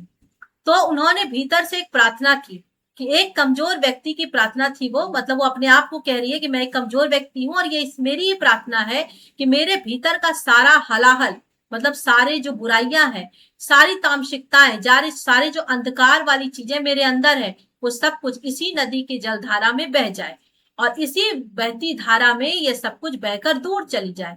फिर रात धीरे धीरे गहराने लगा। हिमालय ने मानो काला कंबल ओढ़ लिया। मतलब हिमालय जो सुबह श्वेत दिखाई दे रहा था, अब वो काला दिखाई दे रहा है। जितेन ने लकड़ी के बने खिलौने से उस छोटे से गेस्ट हाउस में गाने की तेज धुन पर जब अपने संगी साथियों के साथ नाचना शुरू किया, तो देखते ही देखते एक आधी रात्रि की महक से परियों की कहानी से मोहक व रात महक उठी। मतलब वो सारे जो लोग थे वहां पर गाना बजाए और नृत्य करना शुरू कर दिए। मस्ती और मादकता का ऐसा संक्रमण हुआ कि एक एक कर हम सभी सैलानी गोल गोल घेरा बनाकर नाचने लगे। मेरी जो 50 वर्षीय सहेली मनी है, वो कुमारियों को भी, मतलब कम उम्र की जो युवतियां होती है, उनको भी मात देने वाली ऐसी जोरदार नृत्य प्रस्तुत किया कि हम सब अबाक हो गए। और मनी की उम्र कितनी है? 50। और वो नृत्य कैसा कर रही है? कम उम्र की युवतियों के को भी मात देने वाली। और उसे देखकर लग रहा था कि कितना आनंद भरा है इसके अंदर, और ये इतना आनंद उसके अंदर आता कहां से है? अब लेखिका फिर से सोचने को बैठी। लायुंग की सुबह बेहद शांत और सुरम्य, तीस्ता नदी की शांत धारा के समान ही कल कल कर बहती हुई। अधिकतर लोगों की जीविका का साधन पहाड़ी आलू, धान की खेती और दारू का व्यापार। सुबह में अकेली ही टहलने निकल गई थी। मैंने उम्मीद की थी कि यहाँ मुझे बर्फ मिलेंगे, पर अप्रैल के शुरुआती महीने में यहाँ बर्फ का एक कतरा भी नहीं था। कहाँ पर? लायुंग में। यद्यपि हम सी लेवल से 14,000 फीट की ऊंचाई पर थे। मैं बर्फ देखने के लिए बेचैन थी, क्योंकि हम मैदानी इलाकों के लोगों के लिए बर्फ से ढके पहाड़ किसी जन्नत से कम नहीं होते हैं। अब लायुंग की सुबह की बात हो रही है कि लायुंग में जब सुबह हुआ तो वहां सुबह भी बेहद शांत और सुरम्य, मतलब बहुत ही सुंदरता से भरा हुआ। तीस्ता नदी की शांत धारा के समान ही कलकल कर बहती हुई। मतलब उसकी धारा जिस तरह से शांत है, कलकल करती हुई आवाज कर रही है, फिर भी शांत है, वैसा ही लायुंग की सुबह भी है। तो वहां के लोगों का जीविका का जो साधन है वो क्या है? पहाड़ी आलू, धान की खेती और दारू का व्यापार। सुबह में अकेले टहलने निकल गई थी। मैंने उम्मीद की थी, उन्होंने उम्मीद किया था कि मुझे यहाँ देखने के लिए बर्फ मिलेंगे, लेकिन अप्रैल महीने का शुरुआती महीना था। अप्रैल का वो शुरुआती महीना, तो बर्फ का उनको एक कतरा, मतलब एक टुकड़ा भी उनको देखने को नहीं मिला। लेकिन ये थी कहां पर? तो सी लेवल से 14,000 फीट की ऊंचाई पर थी। तो उन्होंने उम्मीद किया था कि मुझे बर्फ देखने को मिलेगी, पर वो हुआ नहीं। अब ये कह रही है कि हमें अगर यहाँ पर बर्फ देखने को मिले तो वो किस तरह का होगा? तो मैदानी इलाके से आए हुए जो लोग होते हैं, उनको यदि बर्फ से ढके हुए पहाड़ मिल जाए देखने के लिए, तो उनके लिए वो किसी जन्नत से कम नहीं होता है। वहीं पर एक घूमते हुए सिक्किमी नवयुवक ने मुझे बताया कि प्रदूषण के चलते स्नोफॉल लगातार कम हो रहे हैं। मतलब बर्फ की जो बारिश होती है, अभी प्रदूषण के कारण ये बहुत कम होते जा रहे हैं। लेकिन यदि मैं कटाव चली जाऊं तो वहां मुझे शर्तिया बर्फ मिल जाएंगे। शर्तिया मतलब शर्त लगा लीजिए कि यदि इस समय आप कटाव चली जाएं तो आपको बर्फ देखने को जरूर मिलेगा। कटाव क्या है? कटाव यानी भारत का स्विट्जरलैंड। कटाव जो कि अभी भी टूरिस्ट स्पॉट बनने की में, मतलब सुर्खियों में नहीं आया है, टूरिस्ट स्पॉट के रूप में वो फेमस नहीं हुआ है और अपने प्राकृतिक स्वरूप में था। क्यों था? क्योंकि लोग वहां पर ज्यादा संख्या में पहुंच नहीं रहे हैं, तो वहां प्रदूषण भी ज्यादा नहीं हो रहा है, जिसके कारण प्रकृति ने उसे जैसा बनाया आज भी वो वैसे ही है। कटाव जो कि लायुंग से 500 फीट ऊंचाई पर था और करीब 2 घंटे का सफर था। तो वह नवयुवक जब मुझसे बतिया रहा था, जब वो नवयुवक लेखिका से बात कर रहा था, उस समय उसकी घरवाली मतलब उसकी पत्नी अपने छोटे से घर से, लकड़ी के घर से, वहां पर तो लकड़ी का ही घर होता है, वहां पर वो पूरा झांक कर उत्सुकता पूर्वक देख रही थी और इन दोनों की बातों को सुन रही थी। तभी एक गाय आती है और बाहर थैले में रखा उनका जो महुआ रहता है उसको गुड़ुप कर लेती है, मतलब निगल जाती है। तो वो गाय को मीठी झिड़कियां देकर उस गाय को वो भगा देती है। उम्मीद, आवेश और उत्तेजना के साथ अब हमारा सफर कटाव की ओर हुआ। उम्मीद मतलब उनको उम्मीद है कि चलो यहाँ तो बर्फ नहीं मिली, कटाव में मिल जाएगी। आवेश, थोड़ा उनके अंदर गुस्सा भी था, इतनी दूर आए लेकिन अभी तक बर्फ देखने को नहीं मिला। उत्तेजना मतलब एक चाह, तीव्र चाह कि कटाव जाएंगे और वहां जाकर बर्फ को देखेंगे। कटाव का रास्ता और भी खतरनाक था, उस पर धुंध और बारिश, मतलब कुछ भी सामने दिखाई नहीं दे रहा है और ऊपर से बारिश भी हो रही है। और जो ड्राइवर है जितेन, वो मतलब अंदाज से, उनको दिखाई कुछ भी नहीं दे रहा है, सिर्फ अंदाज से वो गाड़ी चला रहे हैं। पहाड़, पेड़, आकाश, घाटियां, सब पर बादलों की परत चढ़ी हुई थी, सब कुछ बादलमय, और बादल को चीर कर निकलती हमारी जीप। खतरनाक रास्तों के एहसास ने हमें मौन कर दिया था और उस पर बारिश, एक चूक सब खल्लास। सांस रोके हम धुंध और फिसलन भरे रास्ते पर संभल संभल कर आगे बढ़ती जीप को देख रहे थे। हमारी सांस लेने की आवाज के सिवाय आसपास जीवन का कोई पता नहीं था। फिर नजर पड़ी बड़े बड़े शब्दों में लिखी एक चेतावनी पर, if you are married, divorce speed. थोड़ी ही दूर आगे बढ़े कि फिर एक चेतावनी, दुर्घटना से देर भली, सावधानी से मौत टली। मतलब आप जानते हैं कि वो पहाड़ी इलाका है, तो पहाड़, आकाश, घाटियां, सब पर बादल चढ़े हुए थे, सब कुछ बादलमय था और बादलों को चीर कर निकलती जा रही थी क्या? इनकी जीप। और खतरनाक रास्तों का जो एहसास होता है, उनके डर के कारण ये पूरी तरह से मौन हो गई थी और उस पर भी बारिश भी हो रही थी। अगर जरा सा भी चूक हो जाती गाड़ी चलाने में, मतलब बचने का कोई चांस नहीं था। लेखिका सांस को रोके वो धुंध और फिसलन वाले भरे रास्ते में संभल संभल कर जो जीप आगे बढ़ रही थी, मात्र वो उस जीप को देखने पे लगी हुई थी। उनके सांस लेने में जो एक आवाज होती है, उसके अलावा जीवन का कोई पता वहां नहीं था, मतलब किसी और की आवाज वहां पर नहीं थी। फिर वहां पर जगह जगह पर एक चेतावनी लिखी रहती है, बड़े बड़े अक्षरों पर फिर एक चेतावनी मिली, उस पर लिखी थी, इफ यू आर मैरिड, मतलब यदि आप शादीशुदा है तो डाइवोर्स स्पीड, मतलब अपनी गाड़ी को आप धीरे चलाइए। मतलब यदि आप शादीशुदा है, घर में आपकी पत्नी है, बच्चे हैं, परिवार है आपका, आप गाड़ी धीरे चलाइए, नहीं तो यहाँ पर आपकी मौत होनी निश्चित है। आप अपने घर परिवार के पास वापस नहीं जा पाएंगे। थोड़ी ही दूर आगे बढ़े कि फिर एक चेतावनी मिली, दुर्घटना से देर भली, यदि दुर्घटना हो जाए तो उससे ज्यादा अच्छा है कि आप देर से कहीं पहुंचे, और सावधानी अगर आप रखते हैं तो उससे क्या होगा? मौत टलेगी। करीब आधे रास्ते बाद धुंध छटी और साथ ही सृष्टि और हमारे बीच फैला सन्नाटा भी हटा। नागरे उत्साहित होकर कहने लगा, कटाव हिंदुस्तान का स्विट्जरलैंड है। तो मेरी सहेली मनी वो स्विट्जरलैंड घूम आई थी, उसने तुरंत प्रतिवाद किया, मतलब उसने तुरंत उसकी बात को काटा। उसने कहा, नहीं, स्विट्जरलैंड भी इतनी ऊंचाई पर नहीं है और ना ही इतना सुंदर है, मतलब ये लोग कटाव पहुंच गए। वो धुंध हट गई, सन्नाटा भी पूरी तरह से हट गया। कटाव पहुंचकर नागरे पूरा उत्साहित हो गए और उन्होंने कहा, हम लोग कटाव पहुंच गए। कटाव क्या है? ये हिंदुस्तान का स्विट्जरलैंड है। तो मनी साथ में थी, उन्होंने कहा, नहीं, मैं स्विट्जरलैंड घूम आई हूँ, वो इतनी ऊंचाई पर नहीं है और ना ही वो इतना सुंदर है। हम कटाव के करीब आ रहे थे क्योंकि दूर से ही बर्फ से ढके पहाड़ दिखने लगे थे, क्योंकि इनको बताया गया था कि कटाव यदि आप जाएंगे तो आपको बर्फ देखने के लिए मिलेगा। तो बर्फ से दिखे ढके हुए पहाड़ इनको देखने को मिला, तो इनको लगा कि अब हम कटाव पहुंच गए। और पास में जो पर्वत थे वे हरे काले दिख रहे थे, लग रहा था जैसे किसी ने इन पहाड़ों पर पाउडर छिटक दिया हो। क्यों पाउडर छिटक दिया हो कहा गया? क्योंकि पहाड़ों पर बर्फ की बुरादे गिरे हुए थे और वो सफेद रंग के, पाउडर भी सफेद रंग के, तो देख के लग रहा था जैसे पहाड़ों पर पाउडर छिटका गया हो। कहीं पाउडर बच रह गई हो तो कहीं वह धूप में बह गई हो, मतलब कहीं पर बर्फ नहीं है, तो ये लोग कह रहे हैं कि धूप हुई तो वो पाउडर को बहाकर लेके चली गई। नागरे ने उत्तेजित होकर कहा, देखिए एकदम ताजा ताजा बर्फ है, लगता है रात में ही गिरी है ये बर्फ। थोड़ा और आगे बढ़ने पर अब हमें पूरी तरह बर्फ से ढके पहाड़ दिख रहे थे, साबुन के झाग की तरह सब और गिरी हुई बर्फ।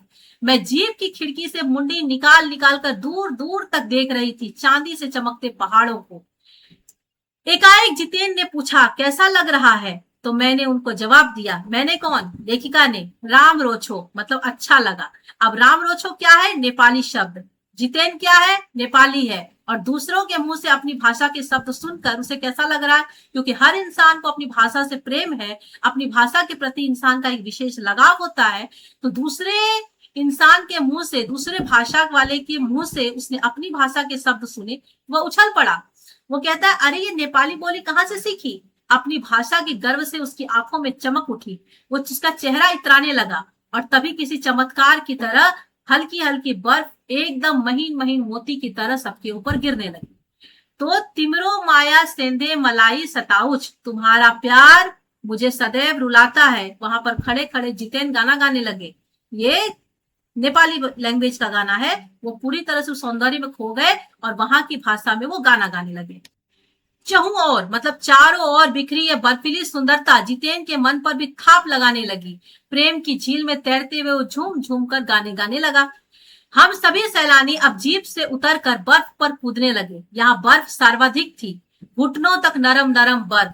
ऊपर आसमान और बर्फ से ढके पहाड़ एक हो रहे थे, मतलब बर्फ में आसमान और बर्फ से ढके हुए जो पहाड़ थे मानो वो एक हो जा रहे थे। उन दोनों के बीच में कोई अंतर नहीं था। बर्फ इतनी ज्यादा थी कि वो घुटने तक उसके अंदर चले जा रहे थे। कई सैलानी तो बर्फ पर लेट गए, उनके हर लम्हे को वो कैमरे में कैद करने लगे, बर्फ को बॉल बना बना कर फेंकने लगे, खूब मस्ती करने लगे वहां पर। लेकिन अब लेखिका क्या सोच रही है? लेखिका का मन झनझन कर रहा था, मतलब नाचने का मन कर रहा था, पर मन वृंदावन हो रहा था। मन नाचने का कर रहा था, मतलब उनका मन कर रहा था खूब मस्ती करे, लेकिन वही वो सौंदर्य को देखकर खोई हुई एक तरीके से उनके मन में एक भक्ति का भाव जगा। मन वृंदावन हो रहा था, मतलब मन में एक भक्ति का भाव जग रहा था। भीतर जैसे देवता जाग गए थे। ख्वाहिश हुई कि मैं भी बर्फ पर लेटकर इस बर्फीली जन्नत को जी भर देखूं। लेकिन लेखिका के पास पहनने को बर्फ पर पहनने वाले जूते नहीं थे, क्योंकि बर्फ पे जाने के लिए अलग टाइप के लंबे लंबे जूते चाहिए होते हैं, जो कि इनके पास नहीं थे। तो उन्होंने चाहा कि यहाँ पर कहीं किराए की दुकान से वो ले ले। लेकिन कटाव, युमथांग और झांगू लेक की तरह टूरिस्ट स्पॉट बना नहीं था, वो सुर्खियों में नहीं आया था, जिसके कारण यहाँ पर झांगू की तरह दुनिया भर की क्या एक भी दुकान बड़े बड़े जूतों की, जैकेट की, इन सब की नहीं थी। कटाव फेमस टूरिस्ट स्पॉट नहीं बना, तो वहां पर ज्यादा दुकानें भी नहीं खुली थी। दुकानें ज्यादा क्या, एक भी नहीं खुली। दनादन फोटो खिंचवाने के बजाय मैं उस सारे परिदृश्य को अपने भीतर लगातार खींच रही थी, जिससे महानगर के डार्क रूम में इसे फिर देख सकूं। संपूर्णता के उन क्षणों में यह हिमशिखर मुझे मेरे आध्यात्मिक अतीत से जोड़ रहे थे। शायद ऐसी विभोर कर देने वाली दिव्यता के बीच हमारे ऋषि मुनियों ने वेदों की रचना की होगी, जीवन सत्यों को खोजा होगा, सर्वे भवन्तु सुखिनः का महामंत्र पाया होगा। अंतिम संपूर्णता का प्रतीक व सौंदर्य ऐसा कि बड़ा से बड़ा अपराधी भी इसे देख ले तो क्षणों के लिए ही सही करुणा का अवतार बुद्ध बन जाए। मतलब वहां जो सारे सैलानी थे दनादन फोटो खिंचवा रहे थे, और लेखिका फोटो खिंचवाने के बजाय अपने पूरे जो परिदृश्य है, ये जो पूरा दृश्य वो देख रही है, उसे अपने भीतर वो समेटने में लगी हुई है कि जब वो महानगर में जाएगी तो डार्क रूम, मतलब अंधेरे रूम में भी बैठकर वो इस चीज को अपने मन से देख सके। संपूर्णता के क्षण, मतलब ये पूर्ण रूप से ये क्षण है, और इन क्षणों में वो हिम शिखर, वो बर्फ से भरा हुआ जो शिखर है, मुझे आध्यात्मिकता से जोड़ रही थी। वो ऐसी विभोर कर देने वाली दृश्य थी कि मुझे लग रहा था कि इसी जगह पर दिव्यता लिए, मतलब अद्भुत शक्ति लिए हमारे ऋषि मुनियों ने इसी जगह पर वेदों की रचना की होगी, जीवन सत्यों की खोज भी इसी जगह पर हुई होगी। सर्वे भवन्तु सुखिनः, मतलब सभी सुखी रहे, इस मंत्र को भी इसी जगह पर पाया गया होगा। अंतिम संपूर्णता का प्रतीक व सौंदर्य ऐसा है कि बड़ा से बड़ा अपराधी भी यदि इसे देख ले तो क्षण मात्र के लिए ही सही वो करुणा का अवतार बुद्ध बन जाएगा। मतलब उसके अंदर जो अपराधी भावनाएं हैं वो समाप्त हो जाएगी, और वो एक ही क्षण के लिए ही कम से कम वो बुद्ध का रूप जरूर ले लेगा, उसके अंदर दया करुणा का भाव जरूर जाग जाएगा। और तभी दिमाग कौंधा कि मिल्टन ने ईव की सुंदरता का वर्णन करते हुए लिखा था कि शैतान भी उसे देखकर ठगा सा रह जाता था और दूसरों का अमंगल करने की वृत्ति भूल जाता था। मैंने मनी से पूछा कि क्या उसने पढ़ी थी मिल्टन की वह कविता। दोस्तों, जॉन मिल्टन जो कि एक पाश्चात्य कवि हैं और उन्होंने उनकी रचना में अब एक स्त्री का वर्णन किया है जिसका नाम है ईव, जो कि मान्यता के अनुसार संसार की प्रथम स्त्री थी और वो बहुत ही सुंदर थी। तो उनके दिमाग में, लेखिका के दिमाग में ये एक विचार अचानक से आया कि मिल्टन ने इसी सुंदरता वाली जगह को देखकर ईव की सुंदरता का वर्णन किया होगा और उसकी सुंदरता ऐसी है कि शैतान भी उसका सौंदर्य देखकर ठगा रह जाता है और उस शैतान के मन में क्या आता है, दूसरों का हर समय बुरा करना, मतलब अमंगल करना। और उस सुंदरता को देखकर शैतान के अंदर से अमंगल की भावना खत्म हो जाती है। ऐसा मिल्टन ने लिखा है ईव के बारे में। तो वो जो ईव की सुंदरता का वर्णन मिल्टन ने किया है, जरूर इस सुंदरता वाली जगह से प्रेरित होकर किया है। पर मनी उस समय लेखिका मनी से सवाल पूछती है कि क्या उसने मिल्टन की कविता पढ़ी थी। अब मनी जवाब नहीं दे रही है, वो दूसरे ही जगह खोई हुई है। मनी उस समय किसी दूसरे सवाल से जूझ रही थी।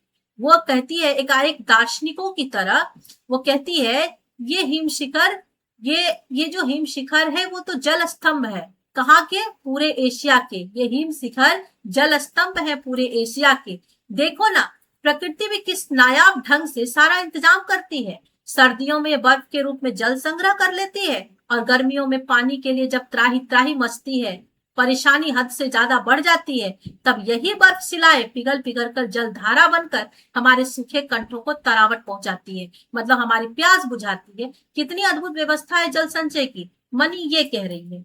मनी ने अभिभूत होकर, मतलब नमन होकर उनको आदर के साथ माथा नवाया, मतलब प्रणाम किया और कहती है कि जाने कितना ऋण है इन पर हम नदियों का, हिम शिखरों का। संसार कितना स्वप्न सुंदर है, स्वप्न जगाते उन लम्हों में मैंने सोचा। अब लेखिका सोच रही है कि संसार कितना सुंदर है, ये बात स्वप्न से जगते हुए इन लम्हों में मैंने, मतलब वो जो स्वप्न में खोई हुई लेखिका है, वो अचानक से स्वप्न से बाहर निकलती है और कहती है ये संसार कितना सुंदर है, ये बात वो सोच रही है।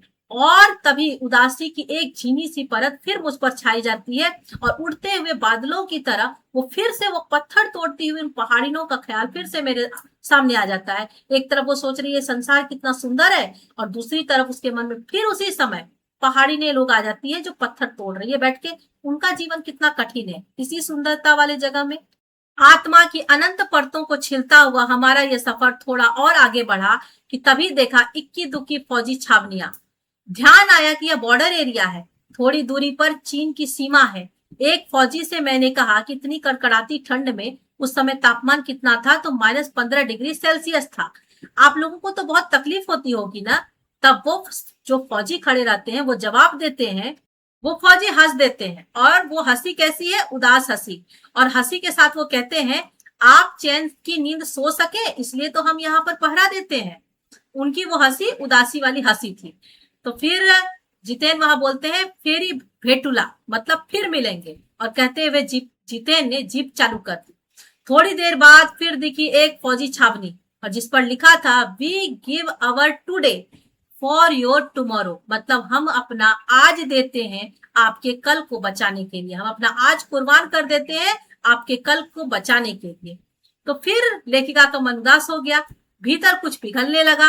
वो कहती है कि महानगर में रहते हुए कभी ध्यान ही नहीं आया कि जिन बर्फीले इलाकों में बैसाख के महीने में, बैसाख बहुत ही गर्मी का महीना, और उस महीने में 5 मिनट में ही हम ठिठुरने लग जाते हैं, वहीं पर ये हमारे जवान पौष माघ के महीने, जो कि ठंड में बहुत ही, ठंड में सबसे ज्यादा ठंड वाला महीना है पौष और माघ का महीना, उसमें जबकि सिवाय पेट्रोल के सब कुछ जम जाता है, ये फौजी कड़े कमान तैनात रहते हैं और जिन संकरे घुमावदार और खतरनाक रास्तों से गुजरने में हमारे प्राण सूख जाते हैं, हमारे प्राण कांप उठते हैं, उन रास्तों को बनाने में जाने कितनों के जीवन अपने मियाद के पूर्व ही खत्म हो गए। मियाद मतलब शुरू होने से पहले ही खत्म हो गए। जैसे वो माँ बच्चे को पीठ में बांधकर पत्थर तोड़ तोड़ कर रास्ते बना रही है।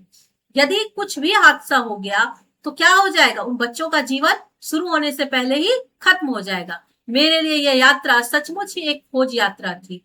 पूरा सफर चेतना और अंतरात्मा में हलचल मचाने वाला था। बहरहाल मतलब कि अब हम लायुंग वापस लौटकर फिर युमथांग की ओर। जितेन कुछ दिन पूर्व ही नेपाल से ताजा ताजा आया था। मतलब अब ये लोग वापस लौट रहे हैं, लायुंग वापस लौटेंगे, फिर वहां से युमथांग जाएंगे। और इस बीच में जितेन कुछ ही दिन पहले नेपाल से वापस लौटकर आए थे।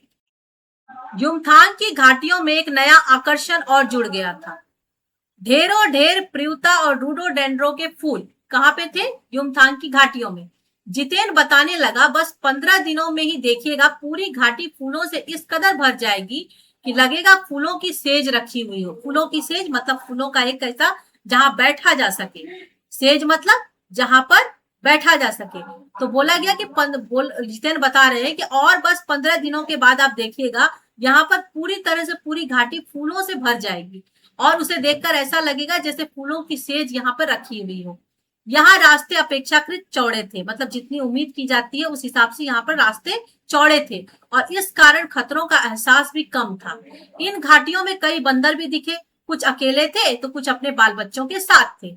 बहरहाल मतलब कि घाटियों, वादियों, पहाड़ों और बादलों की आंख मिचौली दिखाती पहाड़ी कबूतरों को उड़ाती हमारी जीप जब युमथांग पहुंची तो हम थोड़े निराश हुए। बर्फ से ढके कटाव के हिम शिखरों को देखने के बाद युमथांग थोड़ा फीका लगा। अच्छी बात, मतलब ये तो होना ही है कि जब कोई बहुत ज्यादा सुंदर सी चीजों को आप देख लेते हैं उसके बाद आप उससे कम सुंदर चीजों को देखेंगे तो वो आपको थोड़ी फीकी लगेगी। वही हुआ। कटाव को उन्होंने देख लिया, कितनी बर्फ थी वहां पर, कितना सुंदर लग रहा था। अब वो युमथांग पहुंची है तो युमथांग उनको उतना ज्यादा सुंदर नहीं लग रहा है, फीका लग रहा है। तो बर्फ से ढके हुए कटाव के हिम शिखरों को देखने के बाद युमथांग थोड़ा फीका लगा और यह भी एहसास हुआ कि मंजिल से कहीं ज्यादा रोमांचक होता है मंजिल तक का सफर। मतलब हमें जो मंजिल तक जाना है तो मंजिल तो सुंदर है, लेकिन मंजिल तक पहुंचने के लिए हम जिस रास्ते को तय कर रहे हैं वो रास्ते पर चलना भी कम रोमांचक नहीं होता है। बहरहाल युमथांग में चिप्स बेचती एक सिक्किमी युवती से मैंने पूछा कि क्या तुम सिक्किमी हो? उसने जवाब दिया, नहीं मैं इंडियन हूं। उसने जवाब दिया, सन 1969 में सिक्किम भारत का हिस्सा बन गया और वो एक स्वतंत्र राज्य था। जब वो भारत का हिस्सा बना तो बहुत जल्दी वहां के लोग भारत के आबो हवा से घुल मिल गए और ये सुनकर लेखिका को बड़ा अच्छा लगा। सिक्किम के लोग भारत में मिलकर बहुत खुश हैं।